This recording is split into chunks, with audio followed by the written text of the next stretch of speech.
Hello, my dear children. In the class right now, we are going to study law of conservation of linear momentum. So, what is law of conservation of linear momentum? Let us see the statement. The statement of the law of conservation of linear momentum says that in absence of external force, children, we have already studied what are external and internal forces. In absence of external force, net linear momentum of the system remains conserved. If there is no external force acting over the system, then linear momentum of the system would remain unchanged, unaffected, invariant or conserved. So this is statement of law of conservation of linear momentum.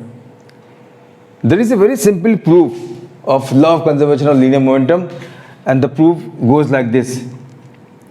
According to Newton's second law, force acting over an object or over a system is equal to rate of change of its linear momentum. Well, force we have already studied are of two types, internal or external forces. Well, if F is the force acting over system, then this force F would be sum total of all external and all internal forces.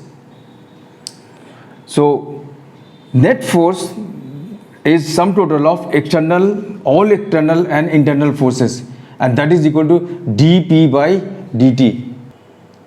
Children, we know that net internal force for the whole system, sum total of all internal forces for the whole system is 0. Therefore, if this term becomes 0, then what happens? Sum total of all external forces is equal to rate of change of momentum, linear momentum. Well, sum total of all external forces is, say, F external, that is equal to dP by dt.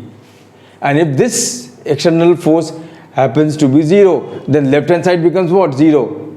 When left hand side becomes 0, that means dP by dt is going to be 0. What is this dP? dP is nothing but change of linear momentum. Final linear momentum minus initial momentum, linear momentum upon time. This is what is dP by dt. Well, if this is equal to 0, this simply means Pf minus Pi is going to be equal to 0. That simply means Pf is equal to Pi. That is final linear momentum is same as initial linear momentum, or we can say linear momentum remains constant. It does not vary. So this is a very simple proof of law of conservation of linear momentum. I hope it is clear. Well, it holds true. This law holds true in all types of collisions. In all types of collisions, this law of conservation of linear momentum holds true. It holds true in all type of explosions. It holds true in radioactive decay and at so many other places. Children, let us now have overview of collision. Children, all type of collisions are categorized into three different categories. The very first category of collision is called as elastic collision. The second category is called as inelastic collision. And the third category is perfectly inelastic collision. So what is the similarity or difference between all these three types of collisions we are going to study right now? Well, elastic collision is the collision where linear momentum is constant. In inelastic collision also linear momentum is constant, and in perfectly inelastic collision also the linear momentum is constant. So linear momentum is constant in all types of collision. Why? Simply because the force of interaction which is there during collision is internal force. So during all type of collisions, internal forces are there in action. That is why conservation of linear momentum takes place in all types of collisions, here, here and here also. Well, in elastic collision, kinetic energy before collision is also same as kinetic energy after collision. That means kinetic energy, or in general energy, also remain conserved in elastic collision. There is no loss of energy. Energy initially is same as energy finally, that is before collision and after collision. So there is no loss of energy. Whereas in elastic collision, there is always loss of energy. And this loss of energy is in the form of heat, light and sound. So kinetic energy is not conserved. So is the case here. In perfectly inelastic collision, kinetic energy is not conserved. So in both the cases there is loss of energy, and here the loss of energy is maximum. Here is what? Here again there is loss, but it is lesser, and here there is no loss of energy. Well, speed. Just before collision, object always approach, they come close to each other. So the velocity with which they approach each other, the relative velocity of approach, is what is called as VA. So VA happens to be the speed of approach. Remember, this is relative speed before collision. And Vs happens to be the speed of separation, that is relative velocity after collision.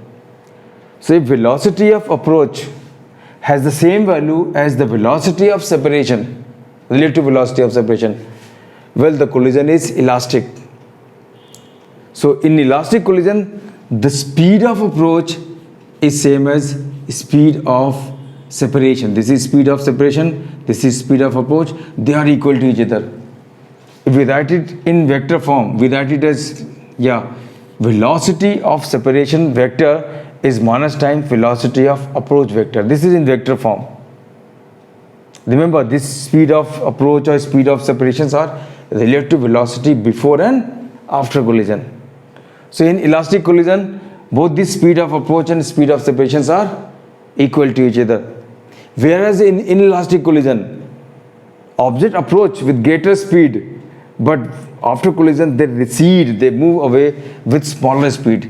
That is, VA is greater than VS, or you can say VS is less than VA. Both means the same. And in perfectly inelastic collision, of course the objects approach before collision, but after collision they do not separate. They get stuck to each other. Velocity of separation is 0. So if the object after collision gets stuck to each other, colliding objects stuck, they stick to each other. So if the object gets stuck to each other after collision, then it is perfectly inelastic collision. Well, every collision is characterized by a constant. That constant is called as coefficient of restitution, E. And this coefficient of restitution, E, itself is defined as the ratio of speed of separation to speed of approach. And since in elastic collision, speed of separation is same as speed of approach, therefore this ratio is going to be 1. So all collisions which have unit coefficient of restitution, we call them as elastic collisions. For every elastic collision, E is equal to 1. E stands for coefficient of restitution. Well, for inelastic collision, since velocity or speed of separation is less than speed of approach, this numerator is less than denominator, therefore the ratio is going to be less than 1. So for all collisions where coefficient of restitution is less than 1 are inelastic collision. And in perfectly inelastic collision where the colliding objects get stuck to each other after collision, well, E is going to be 0. Why 0? Because E is Vs upon VA. So numerator is 0. That means the coefficient of restitution is 0. Well, all elastic collisions are Impractical. Impractical means ideal. They are not practically possible. And inelastic collision and perfectly elastic collisions, they all are practical collisions. So all collisions which take place all around us, are either inelastic collision or perfectly inelastic collisions. There are no elastic collisions all around us. Elastic collisions are going to be the collisions which are going to produce no noise, soundless collision, and at the same time there would not be any dissipation of energy. That practically does not happen. But what happens are these two types of collisions. When you throw a ball over the surface, it definitely makes sound, and the sound you hear when an object collides with other is loss of energy in the form of sound waves. Colliding objects, when strike each other, they get heated up.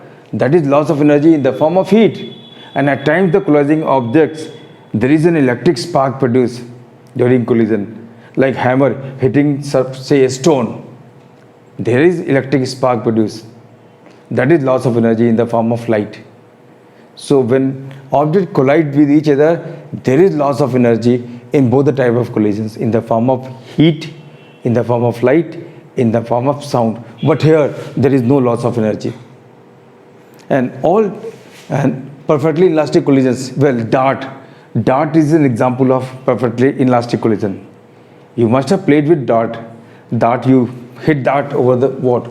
Over door. It gets stuck to the door. So with this we come to the end of the overview of collision. We'll study elastic collisions, inelastic collision and perfectly elastic collision in detail. And remember children, E, the coefficient of restitution for all type of collision, lies between 1 and 0.